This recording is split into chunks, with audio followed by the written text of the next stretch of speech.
Do I have everybody's attention now? This is it, Josh! This is it!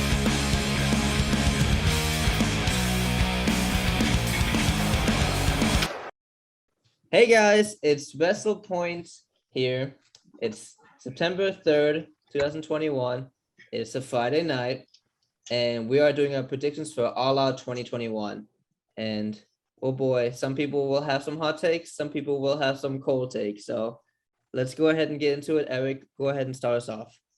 Yeah, let's just get straight. I mean, yeah, I guess I'll start by saying my general thoughts on the card as a whole. I'm actually pretty excited for this card. It's actually like obviously there's a couple matches that are probably going to be snoozers, but for the most part, I really enjoy AEW pay-per-views. I think their match quality, like if you look like psychology wise, it doesn't always make sense, but action wise, their matches always bring it.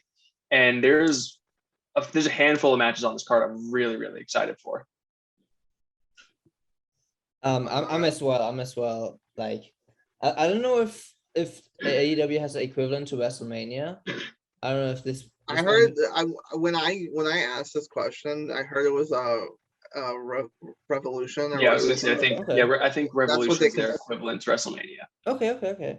But either way, I'm excited for this card. There's a lot of good things. There's a lot of things I'm gonna kind of snooze at, but I'm excited to get back into the race in the prediction game because I am last place in the prediction game with 2 points. So I'm ready to get a dub and get first. Yeah.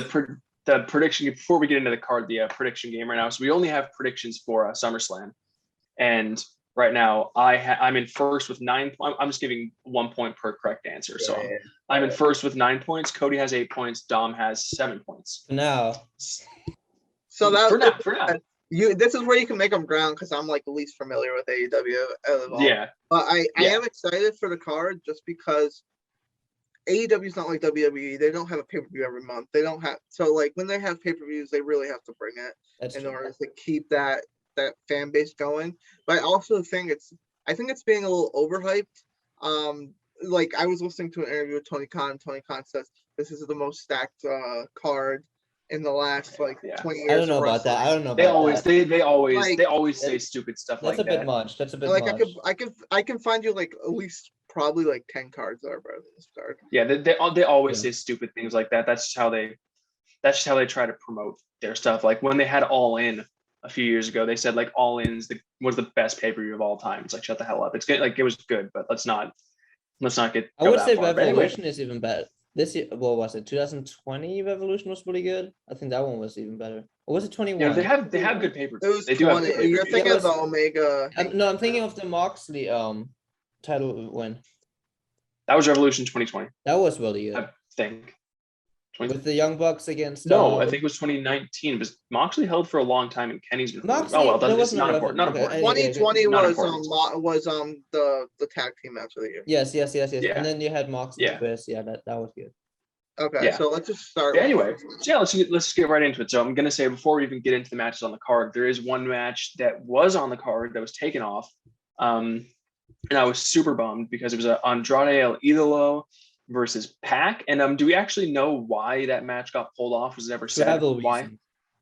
Travel. Yeah, I figured it was because I believe Pac lives in England and he's not on AEW very much during the pandemic because of travel restrictions. When I saw he was even on the card, I was like, it just seemed kind of weird to me. But yeah, I'm bummed that match got taken off. I understand why, obviously, but I was really looking forward to that match.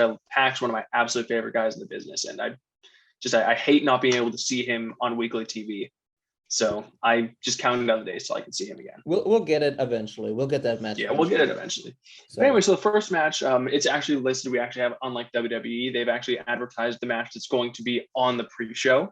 It is a 10-man tag, which is going to be the Best Friends, which is Orange Cassidy, Chuck Taylor, and Wheeler Yuta. So not Chuck Taylor. They're going to be teaming with Jurassic Express of Jungle Boy and Luchasaurus, coming to the ring with Marco Stunt versus the Hardy Family Office, which will be Matt Hardy and Private Party, along with the Hybrid 2, which is Angelico and Jack Evans. And I'll give my opinion on this one first because it's going to be quick. I don't care.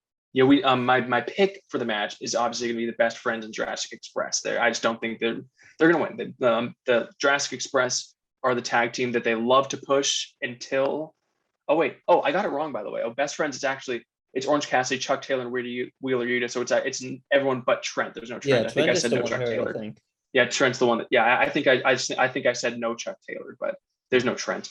Yeah, anyway, Jurassic Express, they're the tag team that they love to push until there's title matches. They lose every title match, but they always get put into positions to get title matches.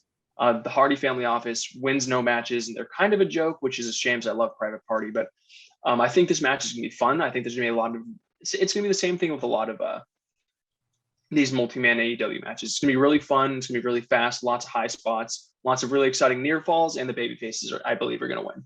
I don't really care for this match. I think Best Friends and Express are gonna win. It's gonna be a fun match. I'm probably gonna grab some popcorn and pre-show. I'm not gonna watch the pre-show. I'm gonna do other stuff probably. So hopefully this won't be part of our predictions. It's part of the predictions, 100%. This is part of the predictions. But what? It's a pre-show match. it's still It's a match. Ah, yeah, Still a okay, match. fine. Best The Friends. the only reason Best we Friends didn't do going over. SummerSlam was because they didn't announce it. Okay. I got Best Friends going over. Best Friends and Jurassic. Yeah, I love to disagree with you guys, but it's gonna be 3 for 3. I don't in the pre-show. What you want to do is build the hype for the main show. What's better than having baby faces go over? Yeah, I'm not interested in this match at all. This is like it seems like a real WWE type match that they just put like random people together. And, No, it's a New they- Japan match. If you watch They New threw Japan, it was really thrown together last minute. On Dynamite yesterday. What was it? No, 2 days ago. Sorry, Dynamite 2 days ago. But you know what? It's going to serve the purpose. And I said this during our SummerSlam review. But AEW actually kind of gets it. The pre-show match is supposed to get the crowd hot, and this match is going to get the crowd hot. All these guys might not necessarily be the best workers, but they can do a ton of really fun high spots, and that's going to and that's what the crowd wants to see. It's going to get them going, get them ready for the main card. What more can you ask for from a pre-show match? I also Tony Khan in his press conference the other day said there's possibility of adding a trios title to AEW. Yeah. Which I honestly I would kind of like to see that. I do when done right. I do like I like good trios wrestling, but I don't know. Having said that, I don't know how many good trios teams they would necessarily have on this roster. There's too many teams that are jumped together. I feel like I'm not a big fan of trios wrestling personally, but that's just me. All right, let's go. Yeah, moving on to the first build match on the main card is the women's casino battle. I'm actually really interested in hearing you guys' predictions for this, since there's 20 women announced so far, but there's obviously they have their joker. But there's 20 women to choose from. If you need a refresher, it is Nyla Rose, Thunder Rosa. Oh boy. Yeah, it's all listed right here. So Nyla Rose, Thunder Rosa, The Bunny, Big Swole, Julia Hart, Ty Conti, Diamante, Penelope Ford, Red Velvet, Hikaru Shida, Emi Sakura, Jade Cargill, Kiera Hogan, Abaddon, Layla Hirsch, Keelan King, Rebel, Jamie Hayter, Anna Jay, and Riho, and then the one woman who has not yet been named. Those are the participants. I have like several. Do you guys want me to start or no? I can go first. But you go first because my pick could be a little surprising. Okay. There's 3 names popping up for me right now. Thunder Rosa, Layla Hirsch, and Anna Jay. Oh, really? Anna Jay just returned. I think they're gonna give her a push. I don't think they're gonna have Thunder Rosa against Britt Baker eventually. I don't think it's gonna be this time. I think they're gonna, if they really do something like that, they're gonna wait till Revolution and then maybe switch titles for a bit and then have her rematch. Shida already won it. Velvet already had it. Penelope Ford lost in Dynamite. Ty Conti, maybe. Layla Hirsch, it's a dark horse for me, but I would, if I had to put my money on it. Well, I'm not putting money on it. My prediction. It's Anna Jay, who just returned. Your pick is Anna Jay. Okay, interesting. All right, I'll go next. Yes, here's my thing. I'm actually a huge fan of the Casino Battle Royal. I know a lot of people don't like it because it's kind of a weird take on the Battle Royal. I really like it, but I think I like it because it's just AEW multi-person matches, they just have a lot more action. So there's never been a casino battle royal that I didn't enjoy. The only problem I have with them is that, there's 21 people and you can almost immediately write off 19 of them every single time. Like you can usually but that's the same thing with like the Royal Rumble at the same time is there's always going to be it's 90% filler for the 2 or 3 people that you actually know have a chance to win. My pick for this match is actually going to be Jade Cargill because she's undefeated. They've made a big deal about her being undefeated, at least, in singles action. So take that with a grain of salt. But, she's undefeated. She gets pretty consistent weekly TV time. She's somebody that they clearly want to push. She's got a really good look. She's green as grass, but she's got a good look. I think like the obvious pick in this, I think would be Thunder Rosa because she's the best worker, best wrestler in this match. But that's a match, Britt Baker and Thunder Rosa is a match that we've already had. And I believe we've had it multiple times just this year. So I think they're going to go in another direction. There's obviously multiple former champions that won't win. I think I'm looking at who I think they would push. And I think I think it's Jade Cargill. That's my pick. All right. So Solid pick. I have several options here. I have Thunder Rosa, obviously, which we all mentioned. So I do think they would do that again just because that match got so much attention. And AEW, even though we give WWE so much shit for it, AEW is known to throw rematches in there all the time too. So we can see that. My dark horse in this match is the Bunny. They've been Really? I've watched AEW TV consecutively for 3 weeks, and the Bunny is on there every single week. Every week she's on there. So you're What's not Ty Conti though? What? Ty Conti's as well though. But then the Bunny beat Ty Conti. Well, in the roll up. Yeah, still a win. But And then Ty Conti beats Penelope Ford. So before I have to ask a question about this because I haven't never seen this. The last person that's not mentioned, are they like a surprise? You call them a joker? Yeah, it's a surprise. Yeah, so the way that it's called the Casino Battle Royal because the way it works is each person when you don't see this, but what it is they draw a card and they're organized by suit. So they have the hearts, then the spades, then the clubs, then the diamonds, then the last person is the person that technically drew the Joker, and it's always a surprise entrant. Last Casino Battle Royal, it was Leo Rush. So I can't believe I'm going to say this. So my pick for the winner of this Casino Battle Royal is Lana. Wow. Whoa. That's a big bold prediction. Her 90-day compete just expired a couple days ago. But would they give her a title shot? I'm with that. I don't know if she'd win. I'm definitely with her being the Joker, but I'm definitely not with her winning. Because I was about to say. I love how I was about to say because she can't work. Meanwhile, my pick is Jade Cargill. I don't know much about the division. I just don't see Thunder Rosa winning because she's such an obvious pick. I don't either. It's so obvious that she's gonna win. And the other people I really don't know. The Bunny, I just keep in the back of mind. She's been on TV a lot, but she has. So I think nothing better than Lana coming and winning. But I think the Bunny thing, and this is a reason why I don't think Anna Jay would win either, is because Anna Jay made her return to be part of a program that includes Ty Conti, the Bunny, and Penelope Ford. So I don't think all of a sudden they're going to take one of those 4 and put them in a completely different feud. I think there's still things to be done with that feud that they can't take any of those 4 women away and put them in the title picture. Yeah, see, I'm screwing myself for making my pick someone that might not even show up. The reason, odds are all 3 of us will be wrong. Yeah, there's just probably. So many people. But yeah, you never know.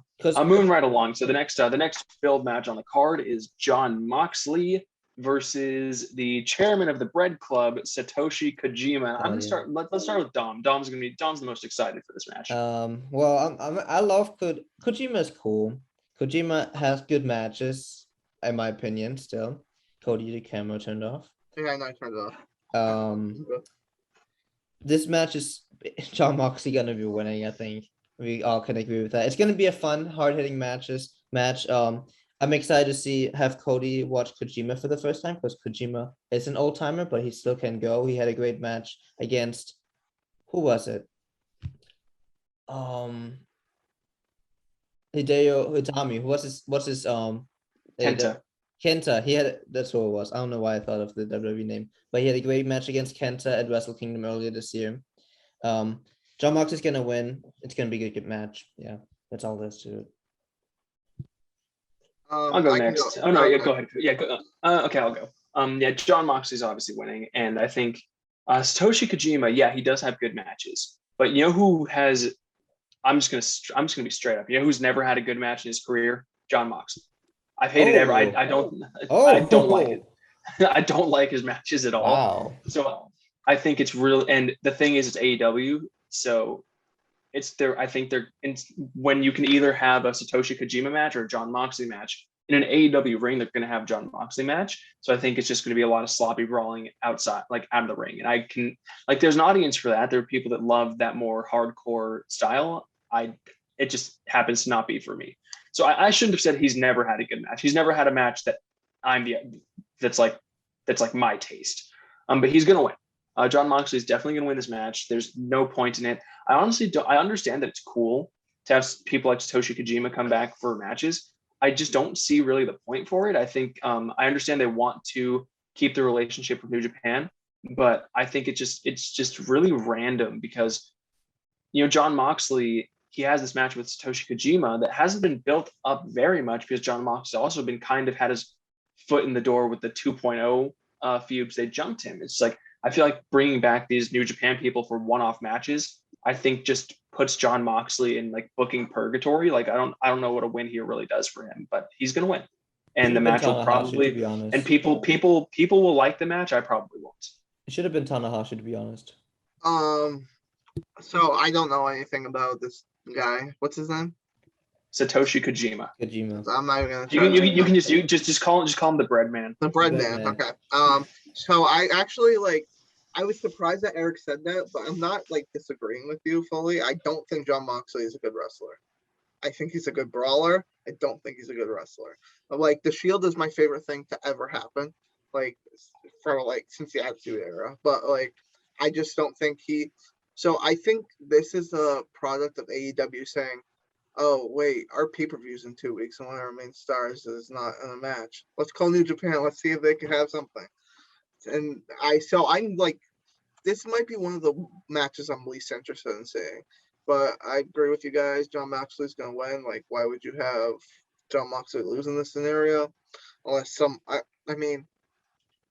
interrupts them. But I don't think it'll be a good match for people that like the brawling aspect, going outside the ring, the hard hitting, but it's not going to be a technical masterpiece.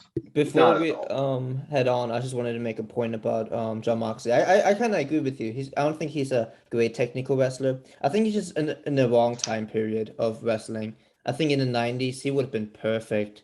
He's basically a white Sushi Onita. You know. I also don't think he fits AEW. No, he doesn't really. His wrestling style is much more WWE than AEW. He would have been a great ECW guy, honestly. Yeah, he would have been great in ECW, and I think the best promotion for his wrestling style, honestly, is CZW, and he's a big CZW guy. That's where I believe he made his name in CZW, and I just think I'm not saying I think he needs to go back to CZW. I just think he needs to move on from CZW because that's when you're looking at promotions that are niche, that's as niche as it gets. They have 500 fans and that's it. And when Nick Gage came to wrestle Chris Jericho, that was supposed to be this big deal because Nick Gage is the CZW deathmatch king.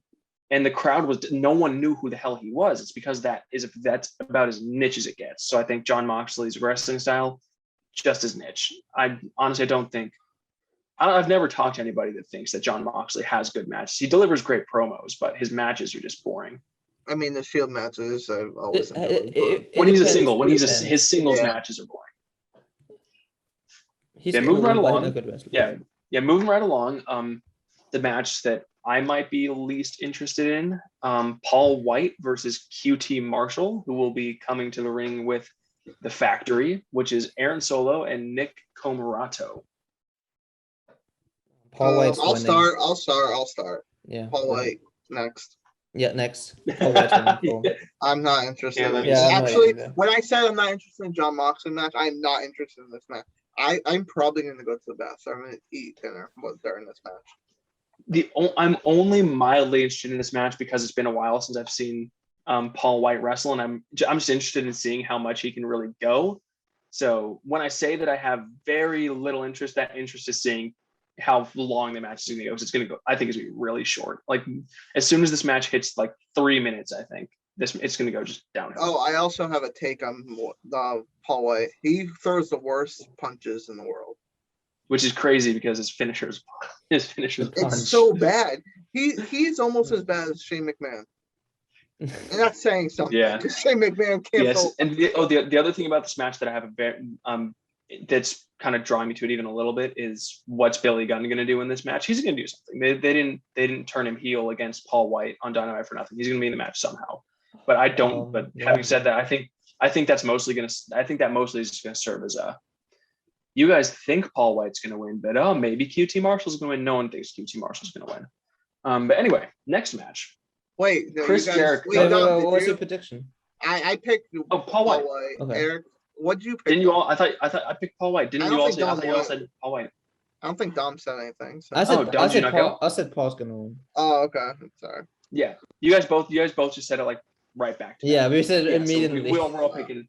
Yeah, we all picked Paul White. Next match, Chris Jericho versus MJF. If Chris Jericho loses, he must retire from in-ring competition. I gotta say, I'll start.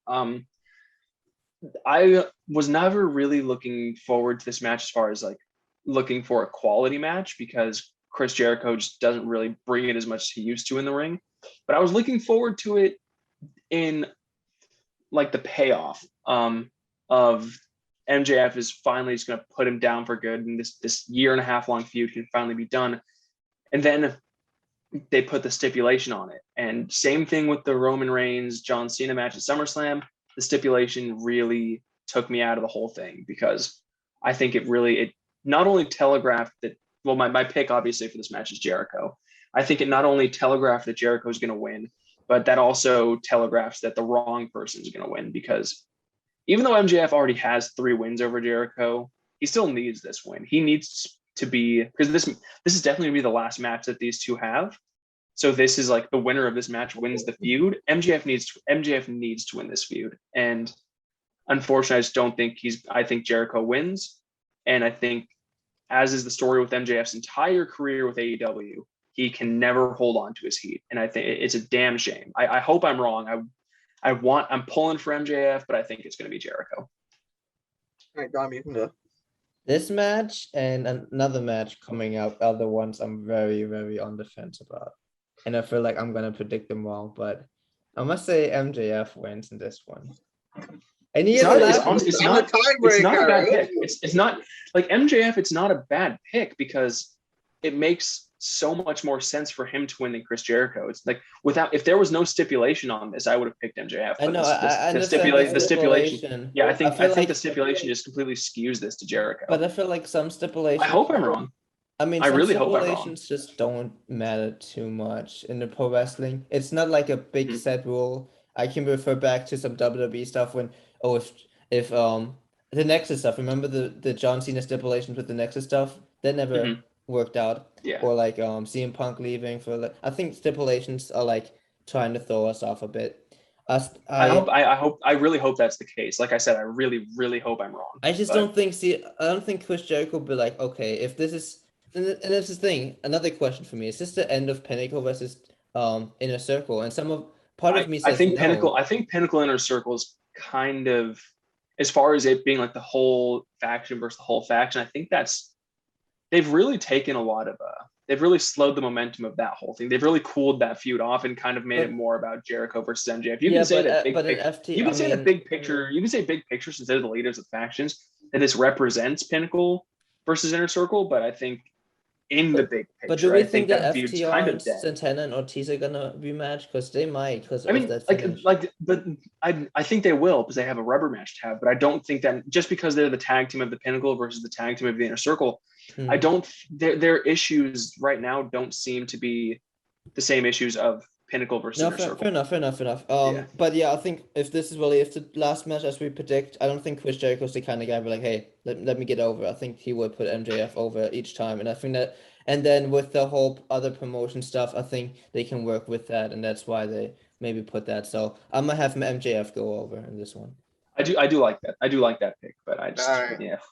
So I break the tie here. I came in mine with one person. Immediately when the stipulation was made and the match was made again, I was like, I knew who I had my pick, but then I changed over this last week last Dynamite. And I think MJF is winning this match. Okay. Wow, Cody was agreeing with me. This is a first. I was hoping you picked for us. I was actually hoping you picked Jericho so I can pick MJF. I think this is the first time where this is the first time where Cody could have agreed with me or Dom and agreed with Dom. So I just think that there's so many ways, like Dom said, there's so many ways around the stipulation. And Fozzie's going on tour. I think Chris Jericho wants a little bit of a break. He's not getting any younger. He's just declining in the ring. And I think what massive heat would MJF have if he can go out a couple weeks?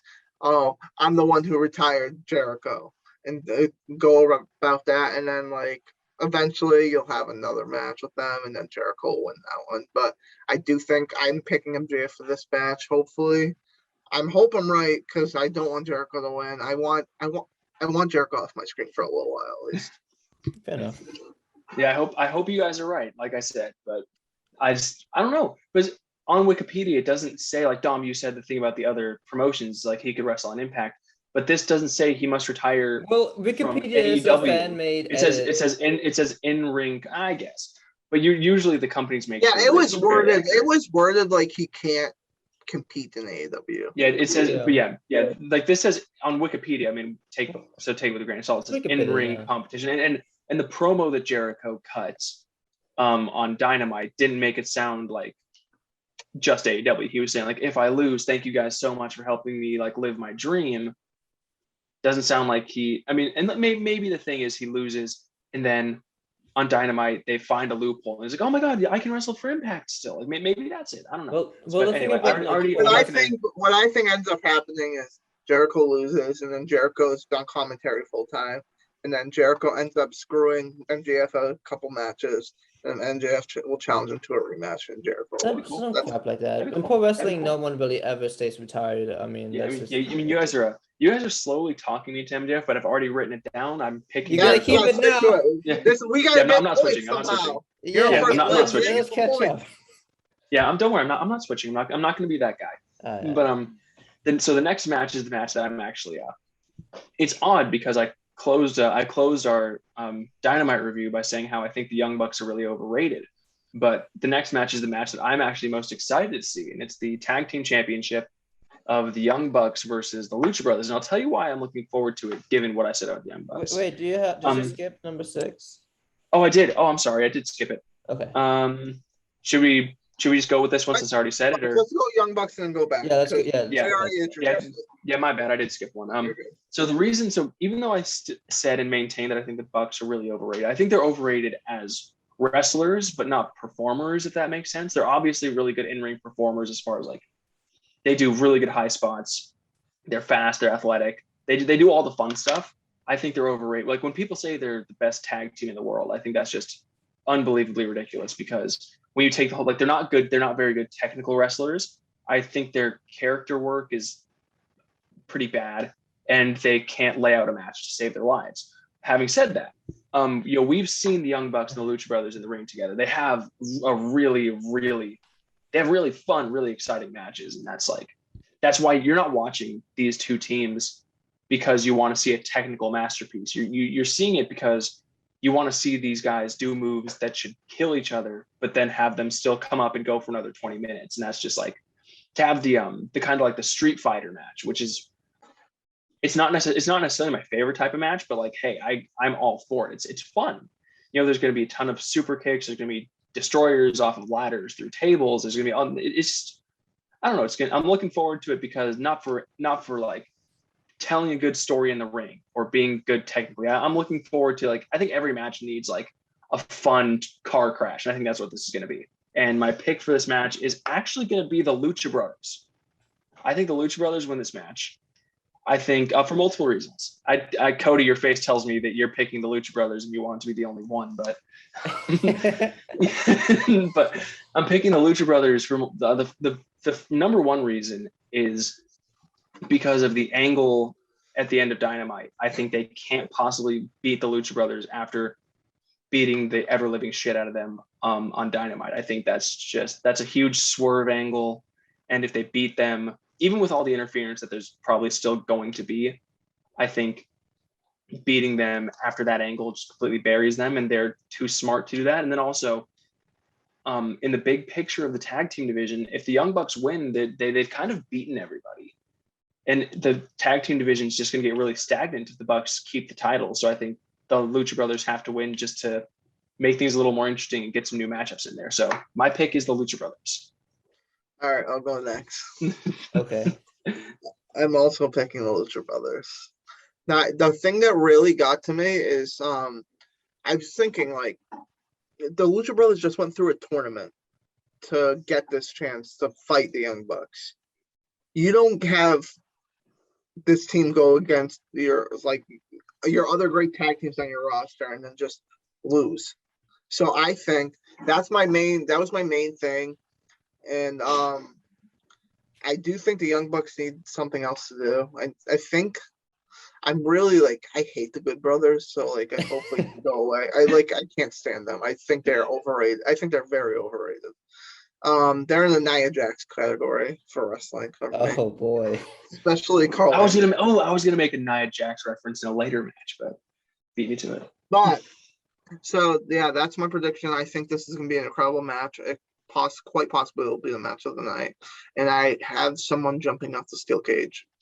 And I think this also. I'm sorry, Don. I'm just gonna say really quickly. Not only do I think this will be the match of the night, I could see this being one of the candidates for the match of the year.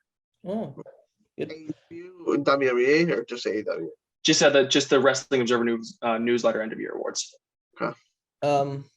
First of all, I said Lucha Brothers right when they won the first. You did actually. You did. I will give. When they were the contenders after they beat the Jurassic Express, I said they're gonna win. I'm gonna keep with that pick. Wow. They're gonna win. I feel like that makes sense to me. All the reasons you said, and I feel like now with what was it? Super Elite. They're gonna lose some gold. They're gonna continue to lose some more gold, and I feel like the Lucha Brothers, they're over as I like to say, and they're gonna get the belt, and it's gonna be a great match. Yeah, the other thing I think all the titles are being defended, and I think there's 4 title matches. Wait, going not all on titles. FTR title is not the FTR. FTW. Okay, well FTW, that championship's I not don't know real. what that. I don't even know what that is. Is that Ricky Starks' Yeah, title? it's not real. Yeah, it's not real. But the 4 major AEW championships are on the line, and I think 3 of them have very, very obvious winners, which are very, very obvious title retentions. And I think just one title needs to change hands here. That's just, I think if one title has to change hands, that's what this would be. But so the match that I skipped when we're talking about one of those very obvious title retentions is the TNT Championship match of Miro versus Eddie Kingston. And I'll start. Obviously, my pick is Miro. I don't see this match being particularly good. Not because, and not for any reason that has to do with Miro. I think Miro, he's on a really hot streak right now. I've really liked what they've been doing with him. I think he's I'm not going to say fantastic in the ring, but he's definitely good. Like, he's definitely one of their better in-ring workers. My thing about why this match isn't going to be good is I hate Eddie Kingston in the ring. I love him on the mic, but in the ring, he's just not very good. So I think his deficiencies in the ring are just going to drag it down. I hope this match doesn't get too much time for that reason. Like, I hope, like, we're not going to see this. I don't think this is going to be a squash because Eddie Kingston is still one of their bigger superstars because he's with Jon Moxley. So I think he's going to have to look at least a little bit competitive. So I think this match goes maybe 7-8 minutes, but I think it's going to be a Miro win. So I actually do think it's going to be a squash match. I think Miro's going to win. I think he's going to squash him, and then I think he's going to attack him after. Jon Moxley's going to come out. It's going to set up a Jon Moxley versus Miro TNT title match. No, I disagree with that part, Cody, because the thing with Miro is he's going to have to squash everyone until the end of the year, in my opinion. I think like that's what's going to happen. End of the year? Yeah, till the end of the year. Why? Because Miro, I think that's another 4 months. That's 4 months. Yes, Miro needs to be that. Yes. I mean, he doesn't need to squash everybody for the next 4 months. Why not? Yeah, I don't know about the end because he's already been squashing people for a while. I don't think Braun Strowman even squashed people for that long. Miro's different, bro. Miro's been squashing people, so I think if he were to squash people till the end of the year, that would probably be like 6 months of just squashing people. That'd be fun.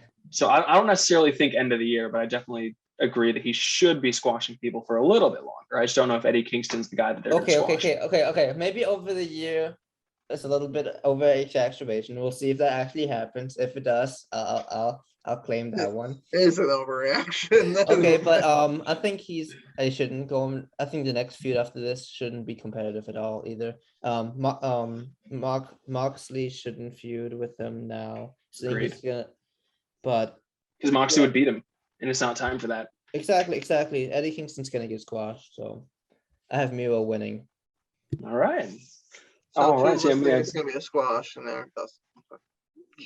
Yeah. I don't think it's necessarily going to be 50-50, but I definitely don't think Eddie Kingston is going to get totally squashed. But anyway, 3 matches left. We're making great time here, guys. So the next match for the AEW Women's World Championship, Dr. Britt Baker, DMD versus Chris Statlander. And Cody, this is where I was going to make a Nia Jax reference because Chris Statlander, I don't know if you've ever, I know Dom used it. Yeah. No, let me finish. She's not horrible, but yeah, Cody, I don't think you've seen her. This is the Nia Jax. Isn't she the green-haired girl? She's a green-haired girl, right? She's the Allin. Yes. Yeah, which I was going to say, worst gimmick in all of pro wrestling. No. Chris Statlander. Yes. Dom. Oh. She says she's an alien, but she does nothing with the superhero Nikki Ash. Nikki Ash. But at least she dresses like a superhero. Tell me one thing about Chris Statlander that looks like and acts like the eyelashes and the eye. No, this is not. Yes. Different. No, it's stupid. Jeff Hardy looks like an alien. Shut up. He does. But anyways, yeah, she is the Nia Jax of AEW. She's the botch machine that injures people. And when I first saw this match, but having said that, I think she has a look, and when she's on her game, she has good matches. Like this match could be good. But I gotta say, when I saw this match, I was shocked that Britt Baker would agree to another match with her because she's the one. If you remember, Cody, you definitely didn't see it, but Dom, I'm sure you remember back when Britt Baker tore her ACL. That was all Chris Statlander. That was Chris Statlander picking up Nia Jax and throwing her directly into Britt Baker's knees. She tore Britt Baker's ACL. I cannot believe she agreed to this match. But anyway, that's neither here nor there. This is the only women's single match on the card. It's going to get some time, I'm sure. It's going to be longer than it necessarily should be. I could see, I think this match should get like 10 to 12 minutes, but I think it's probably going to go like 15 to 17, it being a championship match and the only women's single match. I think Britt Baker is going to win. She's way too hot. And Chris Statlander's too, she was thrown into it too randomly. There's nobody in the women's division right now that I think measures up to Britt Baker to where you can justify changing the title right now. So I'm taking Britt Baker in this one in a solid but too long match. DMD. I'm gonna say it all over again. The most over female wrestler in professional wrestling. Okay, Cody is already shaking his head. Who is more over than DMD? Becky Lynch is more over. No. Britt Baker. Yes, she is. Disagree. And I would even consider Bianca Belair. Excuse me. You stay disrespectful. Dom, you know arguments I'm going to make for kind of both of you. I think DMD is probably more over with the AEW crowd, but I will say, if you walk into an AEW ring and scream Becky Lynch's name, everyone knows who she is. If you walk into a WWE ring and yell Dr. Britt Baker DMD, Well, that's because of I the bet audience. you half of them. I bet you half of them. I bet you half of them have no idea who she is. Because a lot of WWE fans are not pro But wrestling fans. the other thing is the other reason you can't really say she's more obvious is because the AEW fans are cult level. They love anything you put in that. Okay, ring. I'm not saying for the. I'm not saying they don't have. I'm not saying they don't have I'm not saying they don't have a good She's reason to definitely like the most Dr. Britt over Baker. female. She's definitely the most over female in AEW. Yeah. Yes, by far. But I think when you're comparing anyone who, and not just Britt Baker, but anyone who's over in AEW to anyone who's over in WWE, I think the numbers are going to be skewed because AEW fans are predisposed to love everything they do. But you can say That's the the only same thing thing about WWE fans. Like, no, WWE fans religiously hate a lot of things they do. They hated. Yeah. They hated Becky Lynch for a time. but now they like her and she just came back. So now she's but over. but WWE fans aren't like no one like WWE fans like do you notoriously to hate a liking lot of Becky things they Lynch do. and what she did last AEW year, fans though. are like, you can say the same thing like, though. no, because AEW. Tell me one, like there's things AEW fans haven't liked that AEW does. Like a lot of things with Dark Order they haven't liked. But for the most part, AEW fans will blindly love anything that they do because they're not WWE, and WWE fans aren't doing that. And I'm not saying that's a bad thing. If anything, that's a really good thing because AEW's got AEW has John Cena. AEW having an otherworldly, awesome, like loyal fan base is an awesome thing. I'm just saying it's hard to compare. It's hard to say Becky Lynch is more, or I mean, Dr. Britt Baker is more over than Becky Lynch when Dr. Britt Baker belongs to a fan base that's going to cheer anything they do. I'll disagree, but we'll move on. DMD is gonna win. Stellinger is not that bad of a wrestler like you make it out. Yeah, she hurt somebody, but that happens to a lot of people. Owen Hart. Do you consider him a bad wrestler? No. And he hurt Stone Cold. But I'm not saying she's bad because she hurt one person. Look at all the moves that she botches. I'm not saying like if she hadn't if that Nyla Rose spot had gone over perfectly, I'd still say she's a sloppy wrestler. I think Nyla Rose is a better example to Nia Jax. Why? Because she's fat. Yeah. Yeah, you're fat shaming. You're fat shaming. Anyways, you're literally saying that because she's fat and dark. Cut that out of the YouTube. Cut it out. Okay, Cody, you take. All right. My pick is Chris. I'm just kidding. It's Britt. Oh boy. I think Britt Baker is going to hold the championship until she turns face. I mean, she already has kind of a little bit. They're slowly transitioning. In Pittsburgh, she has. Of course, that's her hometown. She still has the heel. You'll see in the match. She'll still do the heel wrestling but I think I don't even know what's her bodyguard's name. What's her name? Rebel. Yeah, they call her Rebel, and actually, she was Rebel in TNA, but I think don't they call her Reba? Yeah, but she's. And then I don't know. she'll attack Britt Baker. Britt Baker will turn face. Britt Baker will hold on to the title longer. She's the most over person in AEW. Female in AEW, not WWE, but. Well, she's not going to be over WWE. She's not going to be in WWE, Cody. But she's not the most over woman in wrestling. That's just my opinion. And I'll stick to it. Draw. All right, so 2 more matches to go. The next one is the most, some are calling it the most anticipated match of the last 10 years. I call it the most unnecessary opponent of the last 10 years. Oh no. All right, guys, let's this is 6:27 p.m. right now. Let's see when we get done talking about this match. About this match. So this is CM Punk versus Darby Allin. And Dom, you can go first. I know you want to talk about it. I know you love you. No, you're gonna say your piece. And I'll disagree. Okay. If I say my piece, you'll disagree, and then we're just gonna go back and forth. Then I'll go first, so you can disagree with me. So, I mean, my stance is what my stance has always been. It's that Punk shouldn't be fighting Darby Allin here, and I think Dynamite proved it. They went face to face, and they went face to face with probably with the mindset of, we're going to get the awesome dueling chants where half the people are chanting Darby Allin, the other ones are chanting CM Punk. And no, the place was drowned out with CM Punk chants. So, which is not what you want when the other person is one of your top baby faces that you are trying to push. So you have in this match everyone's going to be rooting for your top babyface to lose. I literally don't think there's going to be a single person in that building that wants Darby Allin to win. And they're in a place where, first of all, I think Punk's going to win. I just think even though Darby's their top babyface, I think it just makes no sense for Punk to lose.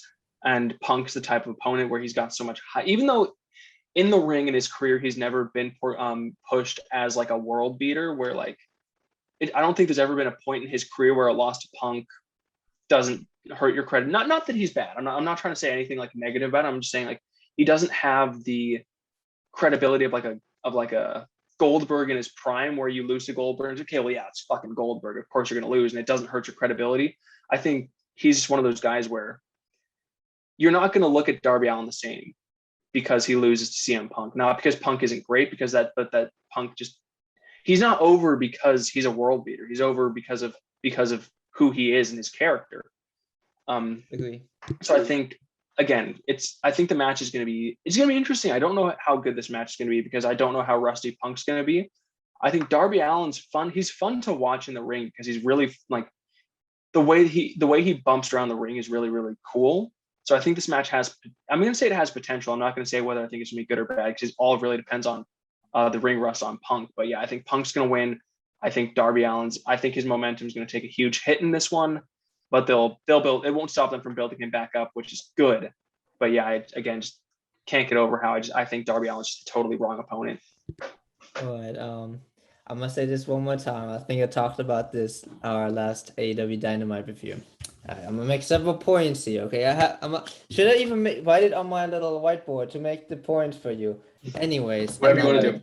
I'm not gonna go that far. Okay, first of all, CM Punk is returning to wrestling. When you say most anticipated wrestling match of 10 years, there's a bit of a stretch. I'll agree with you there. I think it's not the match itself. I think it's more in anticipation of CM Punk return to the ring. So maybe that is a stretch of saying it match itself. With the opponent thing, we argued about this last time, and I'll argue with it again. We did. First of all, CM Punk returns. You're gonna give him as much leeway as you want. First of all, he is the biggest signing or return in the last 10 years of pro wrestling. Maybe 20 years. I'll put it up there. It's that important. It was that big. If he says I want Darby Allin first, you're not gonna say no. That's from a creative point, okay? Then from his point, he doesn't have anything to base it off on. He can go, I'll go face Chris Jericho first because we have history. I'm like, no one would want to see that, right? We can agree if it was somebody like he faced again. Cody, would you be happy if Chris Jericho was his first opponent? If the story made sense. Okay. Anyways, I'm more of a story guy than anything. Okay, you would, but preferably you would want to. From a lot of other people's point of view, you want to see him against a new guy who he's never faced against. I would like to see because I think I'd just rather see him against a heel. So that, but also I'd rather see because I think CM Punk might be very rusty in this match. I agree. I'd rather see someone that's more technically gifted than Darby Allin. Okay. Like Scorpio Sky, like I said on Wednesday. And Eric, you made a good point. Scorpio Sky and Ethan Page are the contest. If I had to pick, like from a heel point perspective, to pick, but matter of the fact, it's Darby Allin. Unfortunately, Darby's not going over. I don't think CM Punk would do that. Even if he wanted to, maybe they'll disagree. But like, hey, CM Punk, it's your first match. It's in Chicago. We're not gonna do what WWE did. We're not gonna have you not come over. We're not gonna have you lose to Umaga. I was gonna say he has gone over in Chicago. I mean, not against Umaga in what was it, 2009 Judgment Day? I remember that day. I'm sure CM Punk. It's like, oh yeah. Hey, I mean, I lost that match, but I beat John Cena in one of the greatest matches in WWE history. I mean, I'm not looking into how many matches he lost in Chicago, but that's a different case. But yeah, I think Darby Allin and him are gonna have a good match. I don't know if it's gonna be great. It depends on CM Punk. I don't think CM Punk is that rusty. He the thing about it, he said himself, he's never been a super athletic guy. He's been more of a storyteller guy. So I feel like he can, if he's able to hit those beats again, then it should be a match. No one's expecting him to do moonsaults and all that flippy stuff. I think it's gonna be a good match, well match. I don't know how long it's gonna be. I think it's gonna be shorter than we expected, to be honest. I don't think CM Punk wants to go 20 minutes in his first match. I don't know if that's what he's looking forward to. But I have CM Punk winning. Darby Allin, maybe they could be better opponents, but at the end of the day, just CM Punk's once, and we should be great. I am grateful, and we should be grateful that he's back on our screens because I never thought we would ever see that man wrestle again. Okay, so I have a lot of thoughts about this match. I'm not so. Dom says CM Punk's strongest attribute is his storytelling but in this match, he really can't tell the story. If we're being honest, well, he can still tell a story in the ring by itself. There's not much of a story to tell from a feud perspective because this feud's only been building you can for a sell couple your of leg. weeks. You can the only story. That's more ring psychology than story. But it's maybe they're not. Then that's what I meant. Ring psychology. Then that's fine. Yeah. So I think it's going to be a pretty long match, not wrestling wise, but there's going to be a lot of like, remember Rock and Hogan, they stare at each other. There's going to be a lot of that. There's going to be a lot of milking, There's going to be a lot of that moments. I don't know how much wrestling they're going to do. And do you guys want to set an over under like from the second the bell rings, how long it's going to take for them to actually hit a move because they're going to just stand in the middle of the ring while the crowd cheers for Punk? You want to set an over under on that? Under 90 seconds. I'll go a minute. Oh, 90 seconds. That's a long time. I was gonna say like 25 seconds. Oh, okay. Oh, never mind. I was gonna say like 35, 36. Yeah. It's gonna be. So how we do this? With the. I was gonna set an over under like third, like. Okay. Like 30. How about this? You 50 seconds over or under, Dom. How many seconds? 50. Between when the bell rings and they touch. Under. I'm gonna take the under. A punch or a walk up. Under. Yeah, just like from the match to actually start. Like one. Yeah, I'll go under. I'll take the under. I don't think it's gonna be that long. Okay, well that's not fun. Okay, let's pretend the last. Dom said 90 seconds. Dom just okay, fine. I'll go John over. took the under. I'll go over. How are you gonna take the under? You just said 90 seconds. Well, I'm gonna go. Anyway. Whatever. Anyway. Okay, so my pick. So I'm very undecided right now. At this very moment, I don't know who to pick. And part of me thinks CM Punk should win his first match. But part of me thinks that I want to heel CM Punk so freaking bad that if he loses and attacks Darby Allin after the match, I'd love that also. Since you both are... Pick Darby. In my actuality, I think it's gonna be a DQ finish. I think something's gonna finish. Oh, with 2.0 and 2.0 is not on the card. Yeah. And Daniel Garcia is probably gonna be there. And I think for Rampage, I think it's who is it? Garcia and Darby tonight. We're CM Punk on commentary. Yeah. Okay. Okay. Who's your pick? I got my pick. I'm picking. You have to pick a person. You can't pick. Yeah, I was about to say you can't pick Darby. DQ. I'm picking Darby Allin. Picking Darby. Okay. Yes, let's go. I'm feeling very happy with my predictions this Darby Here's another interesting thing about this match is remember Sting is not going to be he's not going to be ringside, but he's going to have to come out at some point. So it's either going to be 2 point. I think the most likely thing that happens. Actually, I'm not going to say most likely. I think something that's fairly likely to happen is a DQ because 2.0 comes out to cause the DQ, and then that's where Sting comes in and makes the save. But Cody, you said you want a Punk heel turn. That also what if Sting comes out, turns on Darby, and Punk gets the win? Stop. Eric, you're being too ambitious today. I'm being. That's a very Dom take. That's a very Dom bold take. That's a big take. I have two things that could happen. I think if I want a Punk heel turn, I think 2.0 can come out, attack Darby Allin with the rest down and CM Punk not just doing nothing about it and pick up Darby Allin for the go to sleep and win. Or I can see them after the match shaking hands and Punk just kicking him in the head. It's too soon. I mean, Punk could win the match and still attack him after. But I think it's more likely if Punk is going to turn heel that he would do it after a loss. Cody, you're putting all your eggs in the breadbasket. Because CM Punk heel is so much better than CM Punk. He is, but they're not gonna do it right now. Right now, they're still in the honeymoon. You don't know that. Yes, I do. Are you in the AEW locker room? I talk to Tony Khan every day. And also, if you talk to Tony Khan, you would tell. He had a press conference that said they asked if CM Punk gets his own creative control, and he said no. He No said one if does. if he allowed that No to one happen, is. if he allowed that to happen, then everybody would want it. No one is. No one has. But like the thing that you overquoted. say is like, I don't think CM Punk's like, I want Darby Allin. That's what I want. I think CM Punk's like, what do you got for me? They're like, hey, how about Darby Allin? He definitely gave a list. He definitely gave a list. I don't think He had. I'm sure he had input, but I definitely don't think. I don't think Darby he said was Darby Allin or I'm not signing.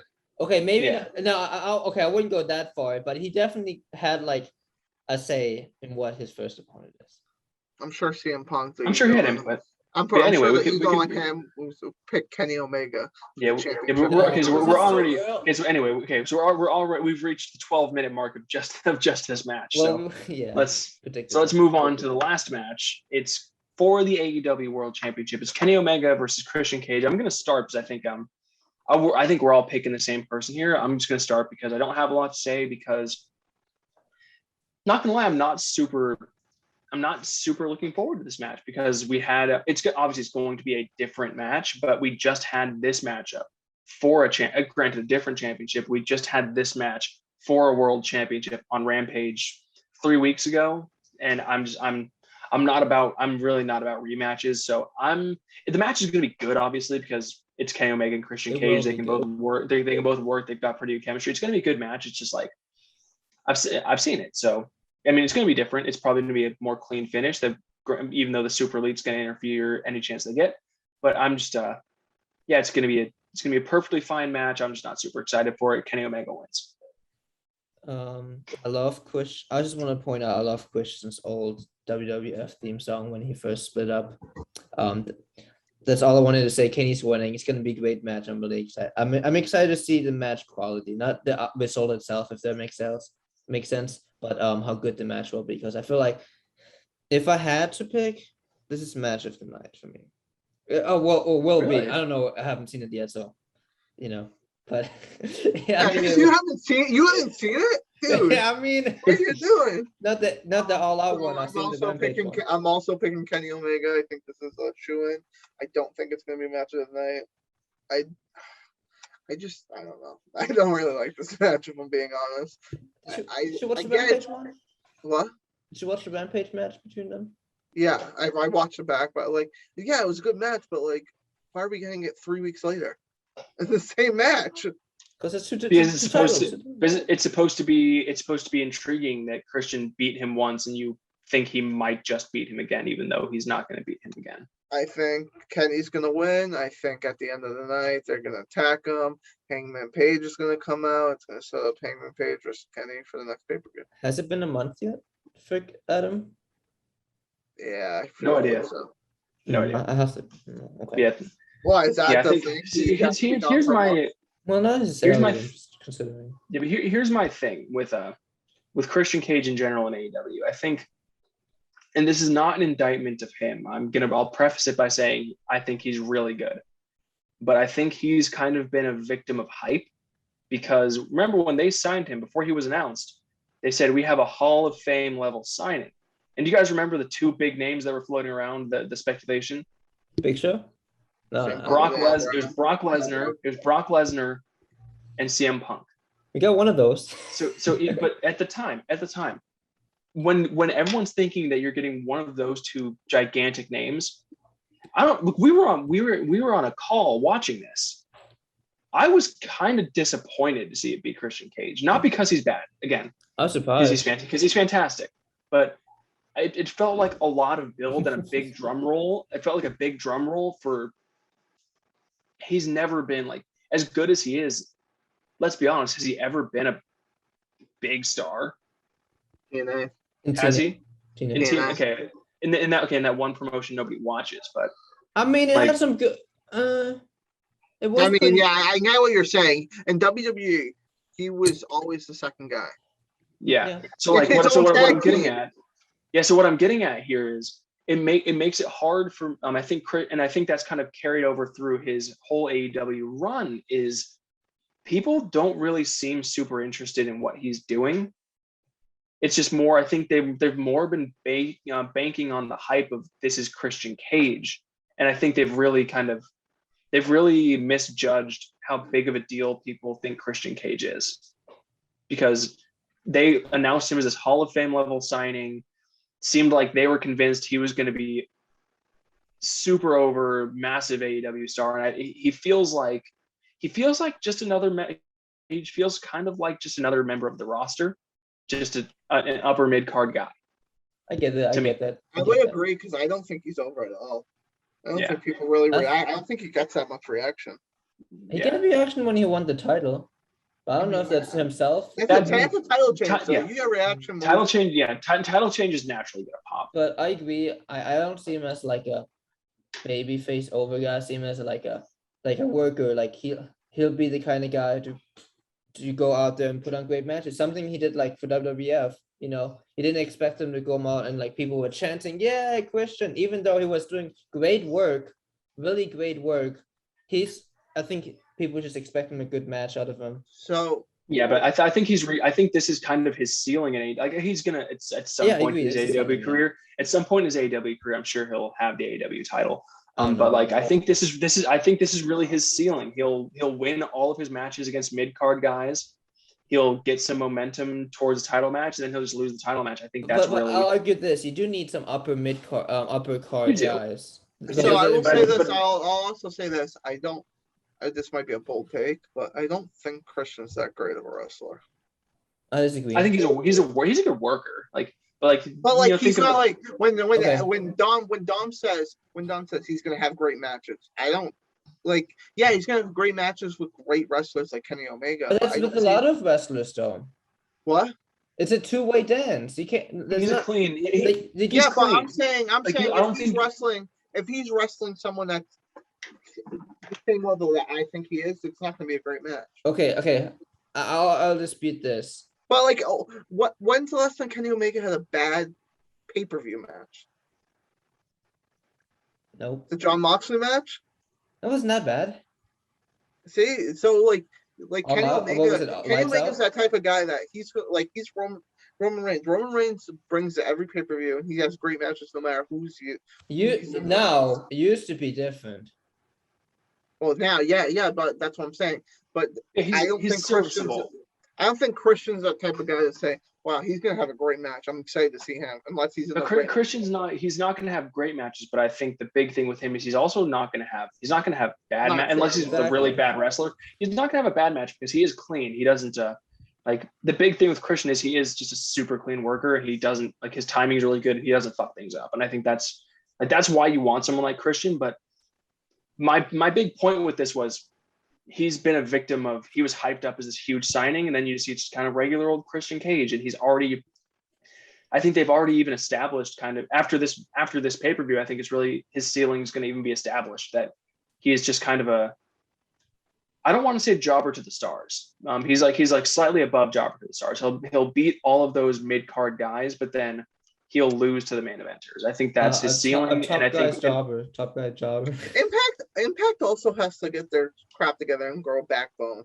Your guy's about to lose to your champion's about to lose to AEW. They don't care. This will be the second time. Actually, the funny stat. This is gonna be the second time I believe in 2021, the second time that the Impact World Champion has lost to Kenny Omega on either TV or pay-per-view, because Rich Swann is the one that he won the championship from. I'm just gonna say this. I feel like Impact is ready to be the sub in this relationship. They're like, okay, anything. They're the dom of the relationship. What? What? The dom. Dominic. No. Anyway. Okay, so one more thing. I'm gonna ask you too, because I know what I think. Is Adam Cole showing up at all? No.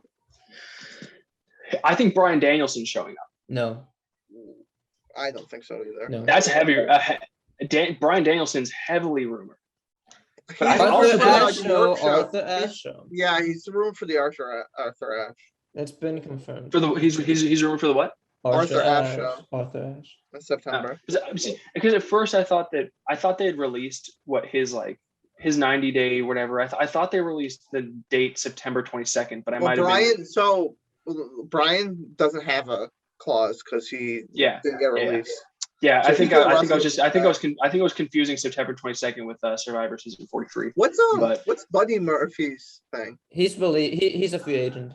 Yeah, he'll be there at some point, I'm sure. But He's a- I So think I don't think I've been reading that like Bryan Danielson's heavily rumored to be in somewhere in this show. it'd be cool, but I don't see it happening. But I don't think Adam Cole is though. It seemed. No. I think Adam Cole. I don't know where he would. SmackDown, I don't know so- where. Stop. Yeah, I don't know. It seems even though he doesn't have a clause, it feels too soon. But I don't. Well, he signed he was gone. His contract expired like earlier in the year, but he signed a short-term extension. Yeah, to finish up the O'Reilly program. Yeah. But So like technically, like he could like legally because he doesn't have a clause. But like for me, it just seems, and this is probably just me, it just seems too soon. Like I feel like but that's I think me being used to people being released from WWE and then not seeing them for a few months before they pop up. So it's just weird for me. Like I just saw this guy on WWE TV, but maybe I don't know. I personally don't think he's going to be at the show. He's gonna pull a big. I think it's gonna be Bryan Danielson. my prediction is he shows up tonight at SmackDown. I It's can't Max wait $10. to find out you being wrong in about 3.5 hours. If I'm wrong, I'm wrong, but I'm really hoping for it because like. No. So I'm more of a WWE fan than AEW fan, like easily, and it's just like I get AEW. AEW's hoarding all the talent now. They don't have enough time in their. WWE did it first. Did I say they didn't? I'm just saying. You're such an Classic AEW fanboy right there. It's true Like- though. What are you gonna say? But Oh, like AEW says that thing about WWE, but AEW's doing the same thing. but WWE had them first and fucked them up. They had the chance first and they fucked it up usually. Not everybody. Not everyone, but usually. Like Bryan Danielson's only going to AEW because he wants to go to Japan. Well, that's different, yeah. Yeah. Anyway, so They I think. didn't fuck over Adam Oh, no, Cole. go ahead. I mean, Adam Cole makes sense to be there. Honestly, he does. If you watch Being What? Elite, he was basically the. But he makes sense to also being in WWE because when did WWE ever do him wrong at all? They didn't. The The finish of that, the finish of that 3 stages of hell match. is awful. He basically sees his friends get fucked over by WWE when they go to. Well, I think main it's also- card. I That's think, why he wanted to stay in Because how NXT. old- Do you guys know how off top of your head how old Adam Cole is? He has to be almost 31. Let me see.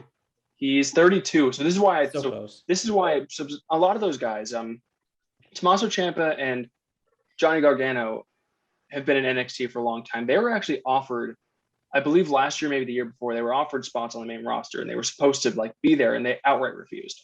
So the thing with Adam Cole is not necessarily that they've done wrong by Adam Cole. It's he knows what happens to NXT calls when they go to the main roster. They get their careers get fucked, and then that combined with the NXT rebrand. Yep. Where they basically they basically came out and said they're rebranding NXT and they're going to mainly focus on their under 30 talent. And Adam Cole is outside of that. Adam Cole will be on the main roster, and Adam Cole who has a meeting with Vince McMahon, like private meeting with Vince McMahon for NXT? But does he want to be? But the thing is, does he want to be on the main roster? You have here your friends, your very close real life friends, starting a company, doing extremely well. He's literally done. He's on up and he's part of the party on up, down, down. Okay, he's doesn't mean okay. He's also close friends with Xavier Woods. He's good friends with the All Elite guys. He's okay, but I'm just counting your point. He has friends on both sides. Everyone has friends everywhere. Kenny's great friends with Xavier Woods too. That's literally your point that he wants to go back with his friends, but he has friends on both sides. But one friend, they're in the main roster, probably they're getting fucked up. You see Xavier Woods doing nothing, or you can see he's actually doing more than I thought he would with no Kofi Kingston. Anyways. He doesn't. Yeah, anyway, so we're getting. Okay, let me finish this point. The point being is he said he doesn't want to be in the main roster. Now he's gonna. They cannot. Why did Adam Cole ever say he didn't want to be in the main roster? Yes, he did. When? Because he would have been already, and he already mentioned. He I'm gonna look it up right now. I'm pretty sure there's a soundbite of that. But the point, Tommaso Ciampa actually was on an interview this week and said he didn't mean it like that. He said he wouldn't be able to do the schedule that they had at that time. This was before pandemic because he just had neck surgery. Said he wouldn't be able to do the whole traveling everywhere every day. So I get that. Yeah, we've kind of gotten as we do, we've gotten a little bit off topic and run this thing. We were making such good time, guys. Looks and we like Dom just- can't find what he's looking for. I already found it. What I was look, we've already we were making such good time, and I completely should not have said that because I jinxed it between this little thing and the Punk Darby match. We have run this. We found a way to run this over an hour, but you know what? That's our predictions for All Out 2021. Should be a great show, and we will be back same time tomorrow to give you our reviews of tonight's episodes of Rampage and SmackDown. Adios.